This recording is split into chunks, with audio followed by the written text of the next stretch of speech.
Занимаюсь кикбоксингом с 2007 года. Получается, с 16 лет. Вот. Сам с Верхнеколымского района родом. Там же окончил школу. Вот. И в 2007 году, получается, приехал поступать в радиотехнический колледж. И с того же времени начал заниматься кикбоксингом. Да, что-то зафанател вообще-то. Помните, фильмы были всякие разные там про единоборства. То же самое и Онг Бак был. Помните, да? Ну, вот. И вот хотел заняться тайским боксом сначала. Было изначально. И потом как-то пошло-поехало. И тайский бокс, кикбоксинг, все было вперемешку. И как-то больше пошло по кикбоксингу, как бы направление. Все, и с тех пор я в кикбоксинге.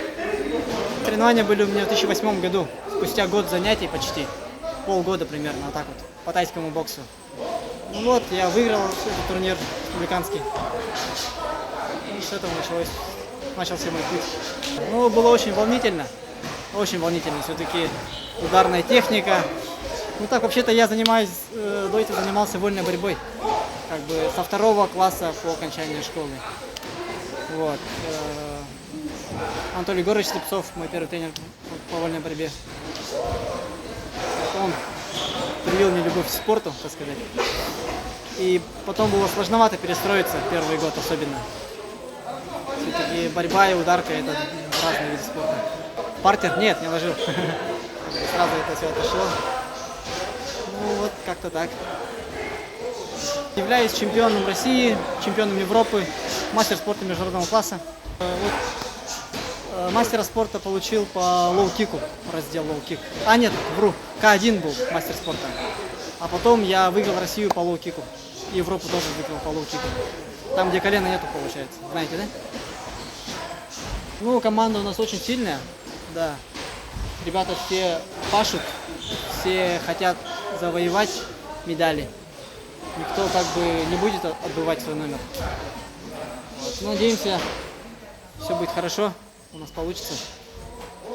В основном, конечно, у нас команда представлена в малых весах. Самые тяжелые у нас там 70, может быть, максимум вообще, это наш эти веса. Так, в малых весах у нас хорошая команда, шансы есть. Так, чемпионат России я выиграл в 2014 году, это было в Дамбае. Вот. Выступили успешно. Провел там 3 боя провел. Вот. Еще, получается, первый бой был с дагестанцем, выиграл его нокаутом. Потом был, не помню откуда парень был, по очкам выиграл. И финальный бой тоже выиграл нокаутом. Просто ребята вот только что выступили на Дальнем Востоке. У них был легкий перерыв, отдых как бы. И сейчас уже набираем обороты. 14 февраля уезжаем на сборы в Москву. И потом там же, оттуда же едем в Ингушетию еще. Получается, будут такие насыщенные сборы.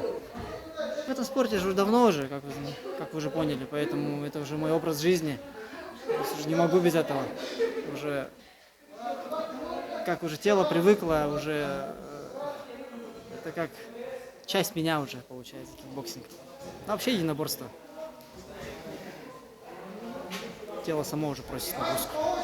Если брать маму, то да, мама, честно говоря, никогда не была таким сторонником того, чем я занимаюсь. Все-таки смотреть, как сын дерется, там, травмы, все это она видела, поэтому если бы я прекратил, может, она была бы только рада этому. Но я сказал, я же не могу без этого. Сейчас уже, конечно, смирилась уже. Ну, на бои уже не ходит. Мои бои смотрят только по записи. Я понимаю, мама все-таки. А так семья, да, поддерживает, родные, близкие. Всегда рады моим выступлениям, победам. Если проигрываю, то поддерживают. Друзья тоже самое уже привыкли, то, что я занимаюсь, и уже как-то не обращают на это внимания даже, то, что я где-то там выступаю, езжу.